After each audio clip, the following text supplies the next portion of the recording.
الحمد لله وكفى وسلام على عباد الذين اصطفى ما بعد. أعوذ بالله من الشيطان الرجيم. بسم الله الرحمن الرحيم. قال الله تعالى في كتابه: وقضى ربك ألا تعبدوا إلا إياه وبالوالدين إحسانا. صدق الله العظيم.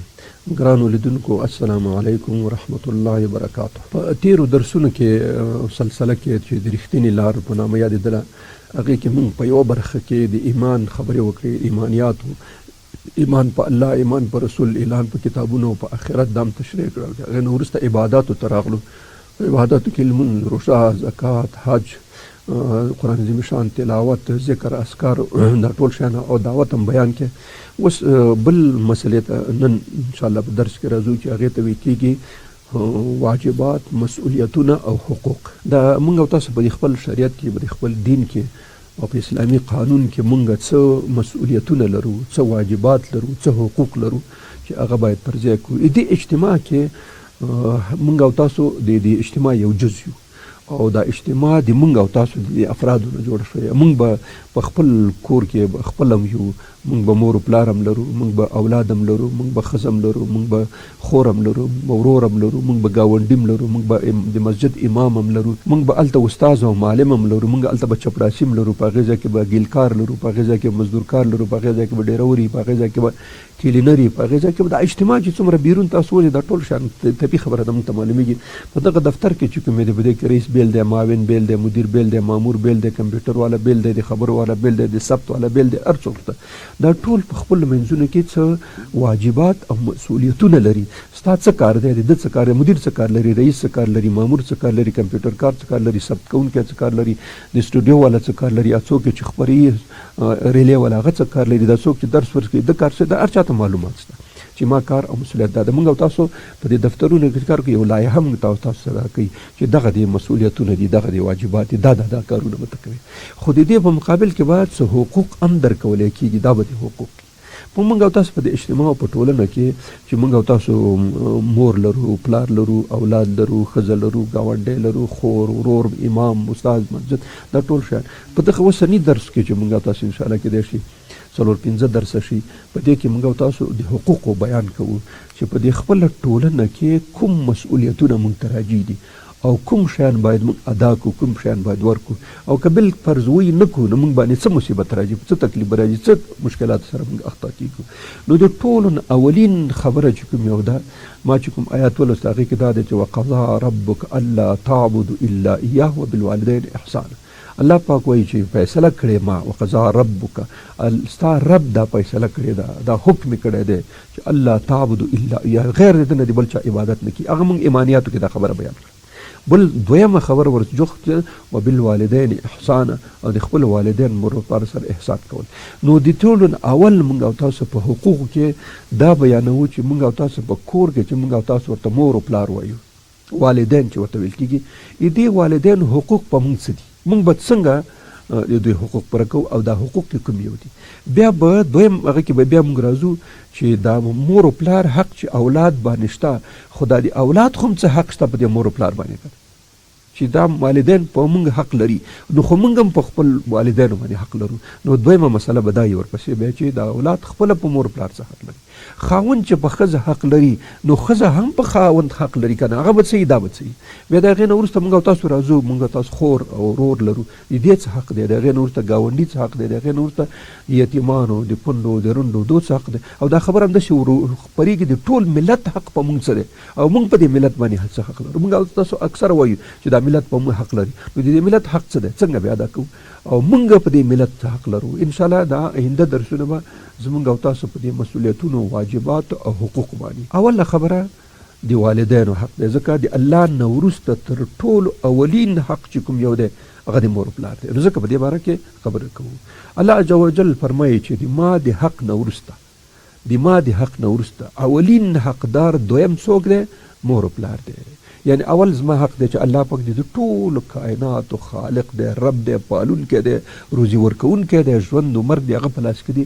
نو اول حق دی هغه دی، ځکه اصلي خالق حقیقي هغه دی، اصلي مالک هغه دی. و د دې نه وروسته دویم مجازي خالق او مزاجي پیدا کوونکی او پالونکی څوک دی؟ هغه مور و پلار دی. نو ځکه دویم حق دی چا دی؟ ځکه وقضا ربک الا تعبدوا الا ایاه وبالوالدین احسانا. د مور و پلار سره نو اول خبره دا شو چې د الله د حق نه وروسته دویم حق اولین حق دی چا شو؟ د مور و پلار شو. نو تاسو به څه کوئ؟ وبالوالدین احسانا، د مور و پلار سره به احسان کوئ، خوبي به کوئ، ښه سلوک به ورکوئ ورسره. دا اوس ورو ورو راځي دا ټولو شیانو ته. اوس دویمه خبره چې ده چې دا حق د مور و پلار شو، نو څه به کوئ ورسره؟ اوله خبره پکې دا شوه ولا تقل لهما اف، ولا تقل لهما اف. مور و پلار ته به اف قدر هم نه کوئ. ګوره چې کله یوه خبره وشي مور و پلار ته په غوسه شي یا څه مسله شي ته ورته وایې چې اف، نو دا به هم نه کوئ. حضرت علي کرم الله وجهه فرمایي چې که د دې نه لاندې بله خبره موجوده وی نو الله پاک به ورته اشاره کړې وی. دا اوب ډېر عادي خبره ده. کله کله سړی ګوره دا هم راځي چې سړی مریض وي او چې کله مریض شي مور و پلار خو ډېر زیات په اولاد باندې ځورېږي، خفه کېږي ورباندې او دا ځان داسې کوي. دا په کار نه وي. تا د دې شیانو سره مور و پلار ځورېږي. نو که مور و پلار کلم د سړي د مرضۍ په حالت کې راغله نو ځان دې کلک کړي، دا اوف او جزې پزې دې نه کوي. ځکه ته پوهېږې چې دا ستا په جزو پزه باندې مور و پلار څومره خفه کېږي. ته په دې پوهېږې ستا چې کله خپل اولاد شي بیا د دې په زور باندې ته پوهېږې چې ستا ماشوم په شفاخانه کې مریض یا په کور کې مریض او هغه ژاړي یا ځورېږي، تا ورسره زړه څومره خفه کېږي. نو دا دواړه خبرې، یو دا چې کله هغه په قار شي یا ته په قار شي نو بیا مور و پلار ته داسې خبره د خولې نه ونه باسئ چې هغه د ازار سبب وګرځي. او بلکې په مریضۍ په تکلیفونو په دې حالاتو کې ته داسې جزې پزې او داسې چغې او ګوله واویلا مه کوه چې ستا مور و پلار زړه ورسره پړق پرېږدي. نو دا خبره شوه چې الله عز وجل فرمایي چې تاسو خپل مور و پلار ته اف قدر هم مه کوئ، نه په هغه کې په غم په تکلیف کې په مریضۍ کې، او نه کله چې غصه درشي دا کار مه کوئ. درېیمه خبره پکې دا ده چې تاسو به د مور و پلار همیشه خدمت کوئ، ولو که مسلمان ولو که کافر ولو که مشرک، چې هر شی تا پلار دی دوی تا کافر مسیحي د یهودي پلاګي تا باندې حق دی او ته به د حق ورکړې. بس خدمت تا باندې فرض دی. ګوره دا سنت نه دی، نه مستحب دی، بلکې فرض دی. د مور و پلار خدمت کول، هغوی ته ډوډۍ قطغ برابر اللباس منزل هغه کول، دا ټول خدمتونه په اولاد باندې فرض دي. ګوره دا به کوي. ځکه خو الله پاک فرمایي واخفض لهما جناح الذل، تاسو دا خپل وزرونه ورته وغوړوئ، معنا بالکل مور و پلار ته نرم شئ چې که تا وهي، که تا ټکوي، که تا هر څه کوي به ځان ورته غلی نه شي. داسې نه چې هغه درته لاس جي کوي او ته ورته لاس جي کوي، چې هغه درته داسې وکړي اوس دې داسې وکړم زه کور نه دې وشړم او دا وکړم هغه وکړم، دماغ خورې او دماغ کې زه در باندې مسره کوم، زه دې شفاخانې ته دا به دې خولې نه وباسي. دا تا باندې چې څونه مصارف کړي هر څه شول.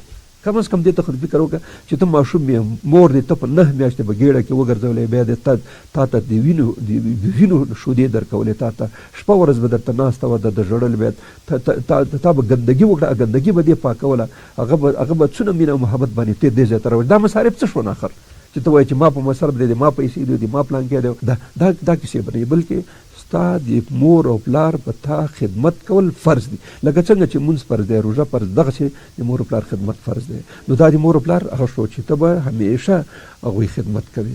څلورمه خبره دا ده چې همیشه به د مور او پلار شکریه ادا کوي، مننه به کوي، ډېر به زیات ورته ده. لکه موږ تاسو داسې عادي خبره کې وایي چاپلوسي، یعنې مننه دا چې همیشه به لاس په نامه ورته ناشي، سر به دې ټیټ ورته نیولی، مور څه خدمت، پلاره څه خدمت، شی په کار یې هغه که زور دې نه رسېږي نو هسې خو تشه غورې خو ویلی شي که نه ورته چې وسه دې نه رسېږي. نو کم از کم د هغوی نه همیشه مننه کول، تشکر ترې نه کول، هغوی ته ویل چې تاسو موږ سره څومره خدمتونه کړي، تاسو موږ څونه تکلیفونه، دا مور چې ته په ګېډه ګرځولې، شودې درکړي، تکلیفونه وړوکی ماشوم یې راغټ کړی، تر دې ځای پورې راورسولې، مکتب کې واچولې، دا فیسونه یې ورکول تله، دا څونه مصیبتونه چې سړی را په یاد کړي، د اولاد څونه تکلیف لري، دا ټول مور او پلار دې موږ سره تېر کړي. نو اوس د هغوی نه مننه پکار ده. اوس که بل سړی د موږ سره دونه هغه وکړي، کومک وکړي، لکه دا مور او پلار چې کوم کړی دی، نو موږ او تاسو بالکل لکه غلامان او مزدوران او خادمان به شو. نو بیا خو دا په کار ده چې بل چا سره داسې تصور لرو، مور پلار سره باید دا تصور ولرو چې دې مور پلار د موږ سره په دې زندګۍ کې څومره سخت تکلیفونه تېر کړي، د دوی نه مننه پکار ده، د دوی نه شکریه پکار ده، د دوی نه تشکر پکار دی. نو قرآن مشان انشکر لی ولوالدیک، ما شکر مو باسئ ځکه زه حقیقي خالق او رازق یم، او د مور پلار شکر مو باسئ. ګوره دا دواړه فرض شو. د الله شکر ایستل هم او د مور پلار شکر ایستل دا یو د واجباتو د مسلې نه ده چې موږ تاسو به ادا کوو. والدینو ته تل دعا کول، که ژوندي هم دعا کول، او چې کله وفات شي بیا خو خامخا ورسره همیشه دعا کول پکار دي. وقل رب ارحمهما کما ربیانی صغیره. الله پاک فرمایي داسې دعا به کوئ چې الله دې مور پلار خو زه په ماشومتوب کې رالوی کړم، تکلیفونه، جامې، خوراک، لباس، تګ راتګ، د مکتب فیس ورکول، لیږل، کتابونه اخیستل، دا ټول مصیبتونه یې ما سره تېر کړی. الله لکه دې چې مور پلار دې ما سره په ماشومتوب کې څه تکلیفونه تېر کړي، الله پاک په دوی ترحم وکړه، په دوی مغفرت وکړه، دوی ګناهونه معاف کړه، دوی سختي معاف کړه چې دا کوم آینده ژوند کې دې ورسره کېږي. همیشه به خپل مور پلار ته دعا کوي، همیشه به د هغوی په حق استغفار کوي، او د اولاد دعا د مور پلار دپاره دا رسېږي بالکل، او الله په هغې باندې حساب کوي. رسول الله صلی الله علیه وسلم فرمایي چې ټول اعمال د انسان د مرګ نه وروسته قطع کېږي، مګر که څوک اولاد صالح ولري چې کله دعا ورته کوي دا دعا ورته باقاعده هلته رسېږي، په عملنامه کې ورته لیکلی کېږي باقاعده. نو ځکه یو حق دا شو چې همیشه به سړی خپل مور و پلار ته دعاګانې کوي. رسول الله صلی الله علیه وسلم فرمایي چې تر ټولو بهترین محبوب عمل د الله په وړاندې باندې څه دی؟ رسول الله صلی الله علیه وسلم صحابو کرام پوښتنه کوي چې افضل الاعمال یا احب الاعمال الی الله، کوم یو دی، کوم یو عمل الله پاک خوښ دی؟ نو رسول الله صلی الله علیه وسلم ورته ویلي چې اول دا چې ایمان نه غټه خبره نور نشته، نو بهترین عمل د الله په وړاندې هغه ایمان بالله دی، او دویم چې کوم دی لمونځ په خپل وخت کول، او دریم د والدینو سره احسان کول، د والدینو خدمت کول. نو ته فکر وکړه چې محبوب اعمالو کې د ایمان نه وروسته الله پاک عزوجل د مور و پلار بر بالوالدین هغه کړی دی چې د مور و پلار سره احسان کول، د هغوی خدمت کول دا بهترین اعمال دي. رسول الله صلی الله علیه وسلم فرمایي ویل یو صحابي راغی رسول الله صلی الله علیه وسلم ته، ورته ویل چې یا رسول الله دا د مور او پلار حق به څنګه ادا شي؟ که یو سړی وغواړي چې دا د مور او پلار ټول حق ادا کړي نو څنګه وکړي چې دا حق ادا شي؟ نو رسول الله صلی الله علیه وسلم ورته ویل چې دا ممکنه ده، دا نشي کېدای، د مور او پلار دا ټول حق څنګه سړی ادا کړي؟ نو خو ورته رسول الله صلی الله علیه وسلم یو کار کېدای شي چې د تا مور او پلار غلام شي کوم ځای کې، خلک یې ونیسي ایسته په غلامۍ باندې هغه کړي، او ته دا څه کې د سړي پسې ګرځې او پیسې ورکړې ویخلې او ته آزاد کړې، نو تا به اله د مور پلار حق ادا کړی. یو بل حدیث ما ته راپه یاد شو چې رسول الله صلی الله علیه وسلم نه چا پوښتنه وکړه چې یا رسول الله ما خپل مور په دې اوږو باندې بار کړه او اوږو باندې مې ګرځوله او حج مراسم مې ټول پې ادا کړه، طواف او سعی او مروه او عرفات دا ما دا د مور دونه خدمت وکړې، دا ټول حج مې په دې خپله شا باندې دا خپله مور ګرځوله، دا ټول مراسم مې پې وکړه. نو یا رسول الله ما خو د خپل مور حق ادا کړی که نه؟ دا سوال وکړه د صحابي د رسول الله صلی الله علیه وسلم. نو رسول الله صلی الله علیه وسلم څه ورته وفرمایل؟ وایي چې 80 حقونو کې د صرف یو حق ادا کړه. اوس ته فکر وکړه چې یو سړی مور پلار حج ته بوځي او بیا په اوږه یې وګرځي، په خپل شی وګرځي، دا ټول مراسم سړی پې ادا کړي، خپله ځان نشي هلته سړی ګرځولی دونه تکلیف وي. نو چې ته مور په شا ګرځې او پلار په شا ګرځې او دا دونه ټول مراسم پې ادا کړي، دا څه اسانه خبره نه. نو صحابي ورته وایي رسول الله صلی الله علیه وسلم چې په 80 حقوقو کې چې د مور پلار په تا باندې وه صرف یو حق دې ادا کړي، هغه دا حق و، دا نور 9 شپېته لا در باندې پاتې دي. نو دا دونه د مور پلار دومره حقونه دي چې سړی فکر وکړي. بل حدیث شریف کې راځي چې د ټولو نه زیات یو صحابي راغی رسول الله صلی الله علیه وسلم پوښتنه وکړه، ویل چې یا رسول الله د ما د حسن خلق او د ښه خدمت مستحق تر ټولو څوک دی چې زه چا سره خدمت وکړم، یعنې ډېر زیات چې زه ورسره ښه وکړم، هغه تر ټولو اولینه درجه د چا ده؟ ویل چې امک ستا مور. ورته ویل چې ښه بیا چې مور نه بعد ویل چې بیا مور، ویل چې د مور نه بعد بیا ویل چې بیا مور. 3 ځلې د رسول الله صلی الله علیه وسلم دا خبره تکرار کړه چې تر ټولو زیات چې په تا حق لري او په ټولو زیات چې تا د خدمت مستحق دی هغه مور ده، بیا مور ده، بیا مور درې، ثم ابوک، بیا د پلار 4 درجه کې، او ثم بیا نور همداسې، بیا خور، بیا ورور، بیا پلانکې همداسې چې لري کېږي. نو اولین حق تر ټولو ډېر مستحق دی د حق او د خدمت او د هغه چې د حسن خلق هغه مور ده. 3 ځلې رسول الله بیا پلار، بیا بچې همداسې د خپل خپلوان. نو دغسې د دې خدمت کول دي.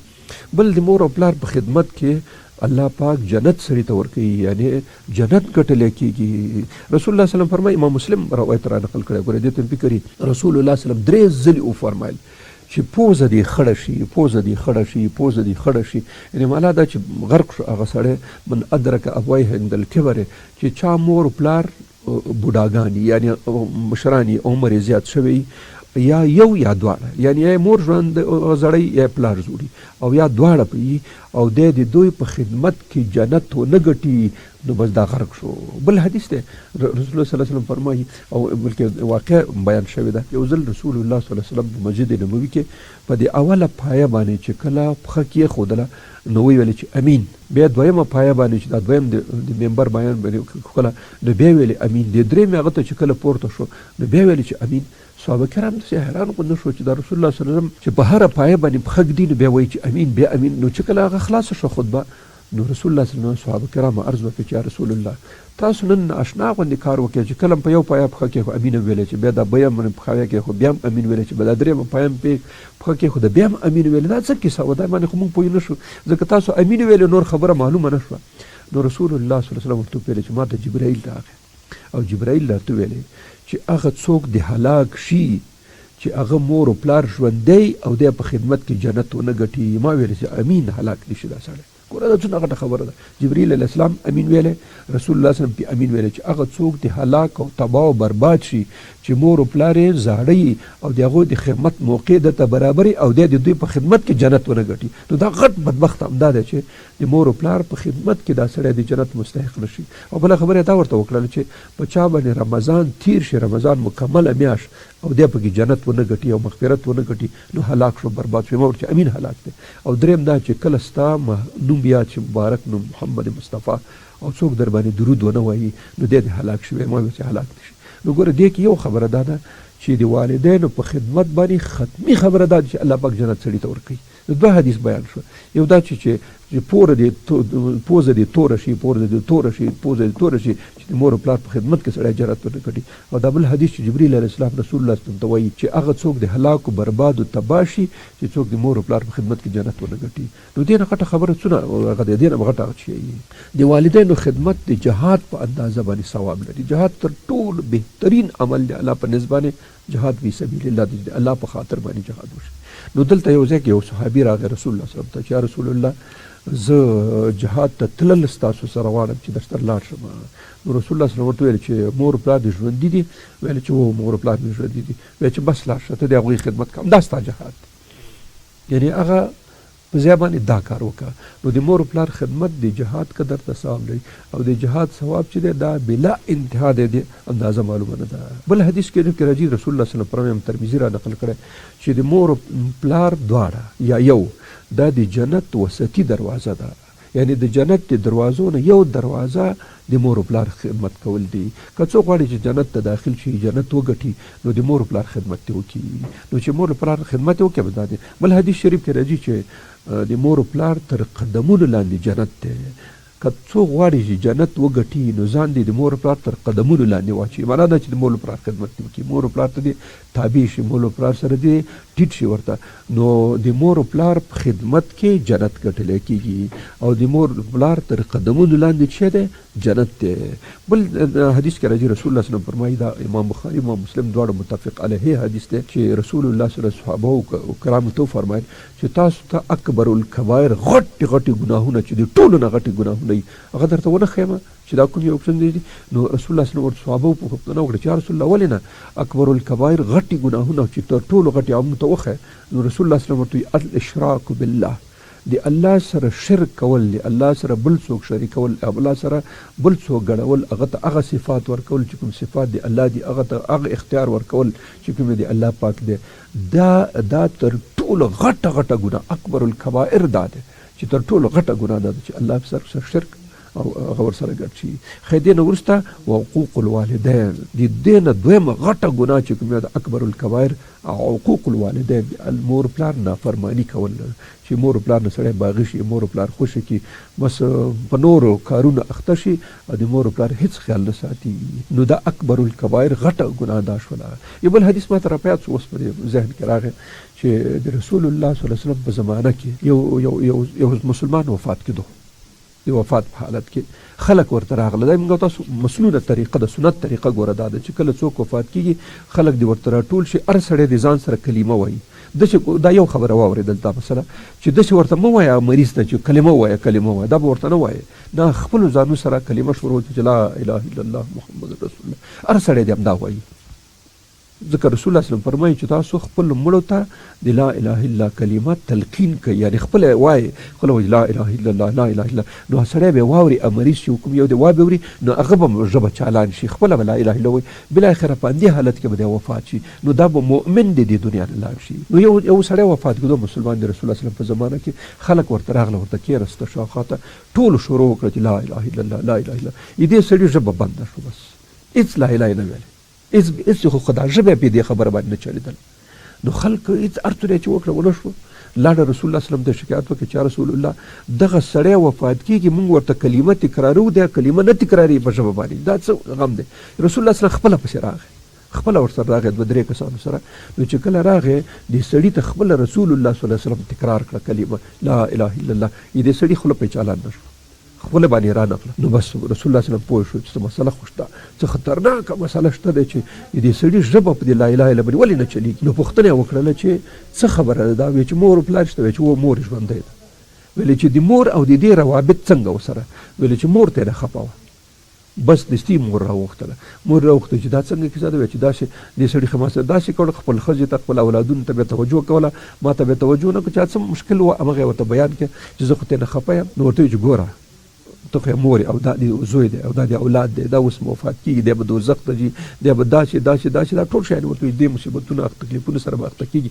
دته ته هغه وکړه بخشش ورته وکړه چې دا سړی کلمه ووایي چې بس لاړ شي خواته. وایي چې نه یې ورته کوم، دا مور یې ډېره په غوسه وه، بس وایي چې نه یې ورته کوم، بخشش نه ورته کوم. ویلې ښه. رسول الله صلی الله علیه وسلم په دې مسایلو پوهېدلو، سایکالوژیک مسایلو باندې. نو دستي صحابه ورته امر وکړ چې بس لاړ شي لرګي راټول کړئ، لرګي راټول کړئ.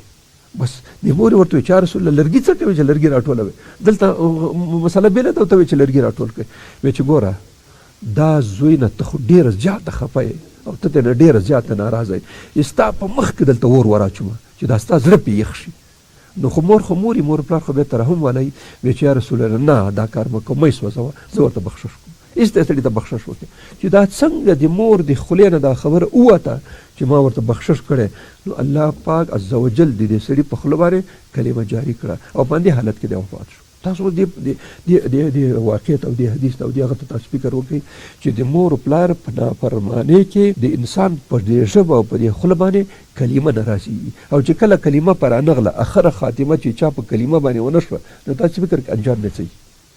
نو ځکه دومره مهمه مسله ده د مور و پلار خدمت او د مور و پلار خیال ساتل دومره غټه مسله ده چې د انسان په خوله باندې په ژبه باندې کلمه بې نه راځي. دا نافرماني کې په دې خاطر باندې دې ته ډېره زیاته توجه پکار ده چې انسان د مور و پلار خدمت، ځکه فرض دی، دا فرض عین دی د مور و پلار خدمت کول. یو خو دا ده چې دا فرض عین دی، بل دا ده چې دې باندې جنت ګټلی کېږي، د قدمونو لاندې دا دی. موږ او تاسو ویلې چې په دې درسونو کې انشاءالله چې دا نه وي هغه د رښتینې لار په نامه باندې درېیم پړاو هغه دا دی چې موږ او تاسو به واجبات او مسؤلیتونه بیانو، حقوق بیانو. په ټولو کې اولین حق د الله پاک نه وروسته هغه د مور و پلار او د والدینو حق دی چې موږ داسې ویلې چې الله پاک فیصله کړې وقضا ربک الا تعبدوا الا ایاه بالوالدین احسانا. د ما د هغه نه وروسته د تر ټول اولین حق چې د چا دی هغه د مور و پلار خدمت دی. الله پاک دې موږ او تاسو توفیق راکړي چې موږ او تاسو د خپل مور که پلار هم ژوندی چې خدمت یې وکړو، په دې باندې جنت وګټو، او که وفات شوي کم از کم دعا ورته وکړو. آخر دعوانا ان الحمد لله رب العالمین.